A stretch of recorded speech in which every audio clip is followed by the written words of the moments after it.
नमस्कार जूले। मैं अभी ये वीडियो रिकॉर्ड कर रहा हूँ उस बस से जिससे हम पंजाब से दिल्ली जा रहे हैं। रास्ते में हरियाणा पुलिस और दिल्ली पुलिस के बहुत सारे गाड़ियाँ हमें एस्कॉर्ट कर रही थी, मगर जैसे जैसे हम दिल्ली की तरफ पहुँच रहे हैं लग ऐसा रहा है कि वो एस्कॉर्ट नहीं बल्कि हमें वो एक तरह का डिटेन कर रहे हैं या अरेस्ट कर रहे हैं, क्योंकि सारे बसों में, खासकर हमारे बस में दो पुलिस ऑफिसर्स आए हुए हैं और बताया ये जा रहा है कि दिल्ली के बॉर्डर पर लगभग 1000 की पुलिस फोर्स तैनात की गई है और सारे लेन्स को मिलाकर एक किया गया है और इसीलिए बहुत बड़ा ट्रैफिक जैम है यहाँ पर। वैसे ही हमें बताया गया कि लद्दाख भवन, जहाँ पर लद्दाख के नेता ठहरे हैं, उन्हें बैरिकेड करके एक तरह का हाउस अरेस्ट सा किया गया है और जो लद्दाख के स्टूडेंट्स दिल्ली में हैं, जिस मोहल्ले में या इलाके में हैं, वहाँ भी बैरिकेड्स किए गए हैं, तो हमें शायद डिटेन किया जाएगा। इसके बाद मैं आपको वीडियोस भेज पाऊँ या ना पाऊँ, ये सोचकर मैं बस में से ही ये वीडियो भेज रहा हूँ। इससे पहले, कुछ देर पहले एक नोटिफिकेशन दिल्ली पुलिस कमिश्नर से आया जिसमें कि उन्होंने सेंट्रल और नॉर्थ दिल्ली पूरे में एक ऑर्डर लगाया जो कि सेक्शन 144 जैसा ही है, नाम कुछ और है, जिसके अंतर्गत 5 आदमी से ज़्यादा जुट नहीं सकते हैं 30 तारीख से 6 अक्टूबर तक। तो लगता है कि ये जो पद यात्रा है उसको वो नहीं होने देना चाहते हैं। हालांकि ये बिल्कुल पीसफुल था, इस पे रोकने की पूरी कोशिश की जा रही है और इसके बाद हमें डिटेन किया जाएगा, अरेस्ट किया जाएगा, कहाँ ले जाएंगे कुछ पता नहीं है। तो ये मैं वीडियो अभी आपके लिए बना के रख रहा हूँ। आप लोग इसके बाद शायद समाचार में सुनेंगे क्या हो रहा है। Thank you very much. जय हिंद। हौसले फिर भी बुलंद हैं क्योंकि देश हमारे साथ है, सच्चाई हमारे साथ है और सच्चाई की जीत होगी। जय हिंद। दोस्तों, सोनम वांगचुक को डिटेन कर लिया गया है, उनको अब अरेस्ट करने ही वाले हैं। ये मान के चलिएगा कि एक भारत के लिए काम करने वाले एनवायरमेंटलिस्ट, एजुकेटर, एक्टिविस्ट, उनको अब अरेस्ट करने के लिए पूरी तरीके से तैयारी जो है वो की जा चुकी है। अभी वो प्रोसेस चल रहा है। रिसेंटली क्या हुआ है, सोनम वांगचुक ने ये कहा था कि अगर हमारी मांगे, डिमांड्स फुलफिल नहीं होती है तो हम लोग दिल्ली की ओर मार्च करेंगे और गांधी जी की जो समाधि है वहां पर जाकर पीसफुली प्रोटेस्ट करेंगे, ऐसा सोनम वांगचुक ने कहा था। अगर आप लोग सोनम वांगचुक के बारे में नहीं जानते हैं तो अभी उनकी एज लगभग 55 ईयर्स हो चुकी है। उन्होंने भारत के लिए बहुत काम किया है। आप लोगों ने देखा होगा कि कई बार लद्दाख के अंदर जो काम करने वाले सोल्जर्स हैं उनके लिए सोलर टेंट्स उन्होंने बनाए हैं। यहां तक कि उन्होंने कई ऐसे इन्वेंशन किए हैं जो कि आज बहुत सारे पेटेंट भी हो चुके हैं। इसके साथ में उनको रेमन मैग्सेस अवार्ड भी मिल चुका है। लेकिन फिर भी सोनम वांगचुक की आज आवाज जो है वो नहीं सुनी जा रही है। सोनम वांगचुक के साथ में बहुत सारे लोग ऐसे हैं, आज उनको डिटेन किया गया है। मतलब सोनम वांगचुक का ये कहना है कि हम लोग वहां से रवाना हुए थे लद्दाख से कि दिल्ली के अंदर जाकर पीसफुल एक मार्च करेंगे, वहां पर हम लोग अपनी मांगों को मनवाने के लिए कोशिश करेंगे। लेकिन शुरुआत में तो पुलिस हमको गार्ड कर रही थी कि ठीक है हम आपको दिल्ली पहुंचाते हैं, लेकिन वही सेफ गार्ड जो है वो धीरे धीरे हमको डिटेन करने की तरफ बढ़ जाते हैं और हमको अब वो अरेस्ट कर रहे हैं, ऐसा सोनम वांगचुक का कहना है। आप लोगों ने 3 इडियट्स फिल्म देखी होगी। 3 इडियट्स फिल्म के अंदर जो साइंटिस्ट का रोल अदा करते हैं वो ट्रू स्टोरी किसके ऊपर आधारित है? सोनम वांगचुक के ऊपर आधारित है। तो रिसेंटली क्या हुआ है कि अनएक्सेप्टेबल, ये राहुल गांधी जो है उन्होंने कहा है कि ये अनएक्सेप्टेबल है और दिल्ली पुलिस ने डिटेन किया है सोनम वांगचुक को सिंधु बॉर्डर से। सिंधु बॉर्डर वही है जहां पर फार्मर्स ने भी प्रोटेस्ट किया था।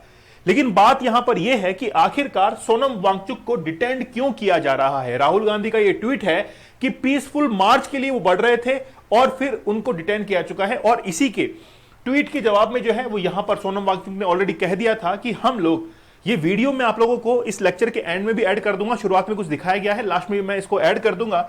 इस वीडियो के अंदर ये कह रहे हैं सोनम वांगचुक की शुरुआत में पुलिस हमको सेफगार्ड कर रही थी, लेकिन धीरे धीरे हमको ऐसा लग रहा है कि ये हमको कहीं ना कहीं अरेस्ट करने के लिए लेके जा रहे हैं, डिटेन करने के लिए लेके जा रहे हैं, ताकि हम लोग पीसफुल मार्च नहीं कर सकें।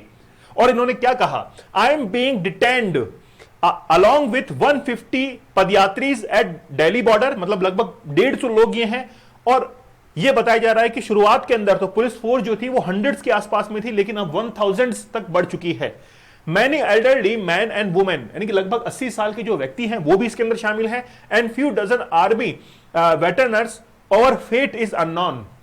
इसके साथ में कह रहे हैं कि we were on a most peaceful march to Bapu's samadhi, वो एक पीसफुल मार्च करने के लिए जा रहे हैं बापूजी की समाधि के ऊपर। In the largest democracy, Bharat बहुत बड़ा लोकतंत्र है, द मदर ऑफ डेमोक्रेसी, इस डेमोक्रेसी का जन्मदाता, जननी जो है वो भारत को कहा जाता है। और लास्ट में एक जबरदस्त वर्ड उन्होंने यूज किया है और वो है हे राम। ये वही शब्द है जिसको गांधी जी ने यूज किया था। लेकिन आखिरकार सोनम वांगचुक प्रोटेस्ट करने के लिए क्यों निकले हैं, आखिरकार उनकी डिमांड क्या है? सबसे बड़ी डिमांड क्या है कि सबसे पहले लद्दाख को 6 शेड्यूल के अंदर शामिल कर लिया जाए। ये 6 शेड्यूल क्या है, सबसे पहले मैं आपको सारी डिमांड जो है वो बता देता हूं। देखिए, पहली डिमांड तो ये है कि लद्दाख को 6 शेड्यूल के अंदर शामिल कर लिया जाए। दूसरी डिमांड ये है कि लद्दाख को स्टेटहुड का दर्जा दे दिया जाए, ये बहुत इंपॉर्टेंट है, स्टेटहुड का दर्जा दे दिया जाए। और तीसरी इनकी डिमांड ये है कि इनके लिए जो डेवलपमेंट काउंसिल बनाई गई है उसको पावर्स दिए जाएं, ताकि वहां के जो कानून हैं, रेगुलेशंस हैं, वो भी बनाए जा सके। देखिए, इनकी डिमांड्स वाकई में जायज हैं अगर आज हम लोग कहें, क्योंकि लद्दाख के अंदर 95% जो ट्राइबल कम्युनिटी है वहां पर रहती है, और उन ट्राइब्स को आज उनको सिक्योरिटी और सेफगार्ड की जरूरत है।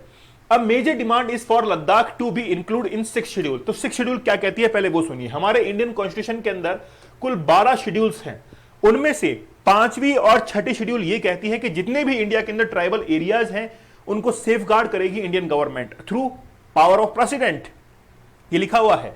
ये जो 6 शेड्यूल है इसके अंदर ये लिखा हुआ है कि which would provide local populations with law making powers, मतलब वहां की जो सरकार है या फिर वहां के जो लोग हैं उनके पास में ये पावर हो जाती है due to 6 schedule to safeguard their land and culture identity, वहां की भूमि की सुरक्षा, वहां की कल्चरल आइडेंटिटी को एक सेफगार्ड करने की जो अथॉरिटी है वो वहां की, मतलब लद्दाख की जो डेवलपमेंट काउंसिल है उसको हासिल हो जाएगी अगर 6 शेड्यूल के अंदर शामिल किया जाता है।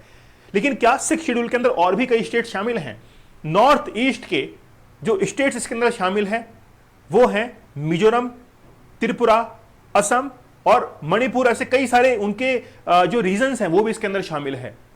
ठीक है, तो असम, मेघालय, मिजोरम, त्रिपुरा, इनके बहुत सारे जो एरियाज हैं वो 6 शेड्यूल के अंदर शामिल है और वहां पर उनको सेफगार्ड मिलता है। वही सेफगार्ड आज यहां पर ये चाह रहे हैं, लेकिन सरकार का इसमें कहां पर कहना है, सरकार क्यों नहीं करना चाहती है वो हम लोग देखेंगे। सोनम वांगचुक ने 13 दिन का एक अनशन भी किया था, है ना, यानी कि वैसे तो अनशन जो था वो लगभग 21 दिन का था। 13वें दिन उन्होंने एक वीडियो रिलीज किया था कि हो सकता है कि मेरी मौत जो है इसके अंदर हो जाए, पूरा कंप्लीट ना हो पाए, लेकिन फिर भी उन्होंने वो 21 दिन जो है वो कंप्लीट किए थे। ये इनका जो अनशन है वो 26 जनवरी को अनाउंस किया गया था। 26 जनवरी को रिपब्लिक डे के दिन इन्होंने कहा था कि हम लोग प्रोटेस्ट करेंगे, हम लोग अनशन पर बैठेंगे, और अगर फिर भी वो सक्सेसफुल नहीं होता है तो फिर हम लोग दिल्ली को मार्च करेंगे और 5 अक्टूबर को हम लोग गांधी जी की समाधि के ऊपर जाएंगे और वहां पर जाकर पीसफुल हम लोग मार्च करने वाले हैं। तो ऐसा कहना था सोनम वांगचुक का। सोनम वांगचुक ने क्या कुछ नहीं किया है इंडिया के लिए। आप लोग देखिए कि ये सोलर टेंट्स हैं, सोलर टेंट्स जिसके अंदर सोल्जर्स लद्दाख के अंदर उस भर सर्दी के अंदर रह सकते हैं, जो कि जमाने वाली, जिसको हम लोग कहते हैं कि वो इतनी खतरनाक सर्दी पड़ती है कि आपकी हड्डियां तक जम जाए। तो वहां पर एक टेंट की, सोलर टेंट जो है वो इन्वेंशन किया था सोनम वांगचुक ने। इसके बाद में इन्होंने रेमन मैग्सेस अवार्ड भी मिला था। अब सरकार का क्या कहना है? सरकार का यह कहना है, सरकार को प्रॉब्लम कहां पर है? सरकार को प्रॉब्लम यहां पर है कि अगर 6 शेड्यूल के अंदर शामिल कर दिया गया लद्दाख को, तो वहां पर गवर्नमेंट के पास में जो राइट्स हैं माइनिंग्स करने के, क्योंकि वहां पर तो माइनिंग करने के अभी राइट सेंट्रल गवर्नमेंट के पास में है, लेकिन सेंट्रल गवर्नमेंट के पास में पहुंचे कैसे पहले वो भी सुन लीजिए। आप लोग को पता होगा कि यहां पर पहले आर्टिकल 370 लगा हुआ था, 370 था जम्मू एंड कश्मीर के अंदर, लेकिन 5 अगस्त 2019 को आर्टिकल 370 को हटा दिया गया और फिर 31 अक्टूबर 2019 को जम्मू कश्मीर और लद्दाख को यूनियन टेरिटरी बना दिया गया। यूनियन टेरिटरी बनाने से जो भी पावर्स थी वो सेंट्रल गवर्नमेंट के पास में चली गई। जम्मू कश्मीर सेफ रहा क्योंकि उसके पास में खुद की लेजिस्लेटिव असेंबली है, खुद की विधानसभा है ताकि वो कानून बना सके, लेकिन लद्दाख के पास में ऐसा नहीं है। तो लद्दाख का जितना भी रूल्स एंड रेगुलेशंस है वो किसके हाथ में चला गया? सेंट्रल गवर्नमेंट के। अब सेंट्रल गवर्नमेंट ये कानून बना सकती है कि वहां पर माइनिंग का जो टेंडर है वो किसको दिया जाए, माइनिंग कितनी की जाए, कहां कहां पर की जाए, ये सारी पावर्स किसके पास में चली गई? वो चली गई सेंट्रल गवर्नमेंट के पास में। अब इससे लद्दाख के लोग परेशान होने लगे, क्योंकि लद्दाख के लोगों को यह लगता है, और वाकई में सही भी है, अगर वहां पर माइनिंग होगी तो ग्लेशियर जो है वो मेल्ट करने के लिए चले जाएंगे। तो recent studies from Kashmir University and other research organizations have concluded that glaciers in Leh Ladakh will finish nearly to their 2/3 of they are not properly taken care of। अगर ढंग से ध्यान नहीं रखा तो वो क्या हो जाएंगे? वहां से मेल्ट हो जाएंगे। एक और स्टडी के अंदर यह कहा गया कि the glacier surrounded by the highways, glaciers की चारों तरफ हाईवेज बना दिए गए हैं एंड ह्यूमन एक्टिविटीज वहां पर हो रही है, जिसके कारण मेल्ट हो रहे हैं ग्लेशियर्स। सबसे बड़ी चिंता यह है कि हमारा एनवायरमेंट जो है, इकोलॉजिकल सिस्टम, वो खराब होगा, और इसी की चिंता लद्दाख के लोगों को है। इसलिए वो चाहते हैं कि वहां पर माइनिंग्स को बंद किया जाए। लेकिन अब सेंट्रल गवर्नमेंट ये नहीं चाहेगी कि जिसको कह दिया गया है कि तू यहां पे माइनिंग कर ले, वो अब कैसे माइनिंग को रोकेगा। इसीलिए माइनिंग को रुकवाने के लिए और फिर वहां पर 6 शेड्यूल में शामिल करने के लिए ही सोनम वांगचुक कहां पर पहुंचे हैं? दिल्ली के अंदर वो पहुंच चुके हैं, लेकिन अब उनको डिटेन कर लिया गया है। तो mining and such activities could melt glaciers. Moreover, Ladakh is strategically important for military and has played a role in Kargil। Recently आप लोगों को पता होगा कि 1999 के अंदर जब कारगिल वॉर हुआ था तो वही ग्लेशियर जो है वो ही हमारे काम में आ रहे थे। उनकी मदद से ही हमने कारगिल वॉर जो है उसको जीता था। तो सोनम वांगचुक का कहना है कि भाई हमको जो है वो स्टेटहुड का दर्जा दीजिए, पहली बात। दूसरा, 6 शेड्यूल के अंदर शामिल कीजिए। ये तमाम मांगे आज हमारी हैं, तो इन मांगों को पूरा क्यों नहीं कर रहे? आपने तो कहा था ना, बीजेपी के मैनिफेस्टो के अंदर इन तमाम चीजों को डिक्लेयर किया गया था कि हम लोग लद्दाख को 6 शेड्यूल के अंदर शामिल करेंगे। तो फिर उन डिमांड्स को पूरा क्यों नहीं किया जा रहा है? आज इस बात का जवाब जो है वो सोनम वांगचुक के साथ में कई सारे एनवायरमेंट जो है, एनवायरमेंट के लिए जो काम करते हैं, वो आज उस चीज की डिमांड कर रहे हैं। तो सोनम वांगचुक को डिटेन कर लिया गया है दिल्ली के अंदर। अब देखना यह होगा कि क्या अब उनके साथ में क्या होता है। देखिए, ऐसे एक्टिविस्ट सदियों के अंदर, शताब्दियों के अंदर एक आधे कोई होते हैं, उनमें से सोनम वांगचुक है। बहुत कुछ इन्होंने लद्दाख के वासियों के लिए किया है। आप लोग हमारे 100 डेज के चैलेंज के साथ में जरूर जुड़िएगा। इसमें 100 टेक्निक्स हम लोगों ने बताई कैसे आप लोग पोर्नोग्राफी के एडिक्शन से बाहर निकल सकते हैं। डेली 9 PM पर सेशन होता है और अगले 100 दिन तक चलता रहेगा। आप लोग हार मान सकते हैं, लेकिन यहां पर खड़ा हुआ जो एजुकेटर है वो हार नहीं मानेगा, आपको इस एडिक्शन से बाहर निकालेगा, ताकि आप लोगों का कंसंट्रेशन और फोकस वो इंप्रूव हो सके। चैलेंज कूपन कोड यूज करना है और आप लोग इस एडिक्शन से बाहर निकल सकते हैं। आप लोग चाहें तो 175 डेज का हार्ड चैलेंज आप लोग ले सकते हैं। बोला सर 100 दिन नहीं, हम तो 175 डेज का हार्ड चैलेंज लेंगे। ठीक है, तो 175 डेज का हार्ड चैलेंज आप लोग ले सकते हैं। जीके जी इसका बैच चल रहा है, जिसमें अभी हम लोग इंडियन ज्योग्राफी को शुरू कर चुके हैं, तो आप लोग जरूर ज्वाइन कीजिएगा। जबरदस्त बैच है, 10,000 MCQs हम लोग करेंगे। तो मिलते हैं आप लोगों से अगले सेशन के अंदर, तब तक धन्यवाद, थैंक यू, जय हिंद।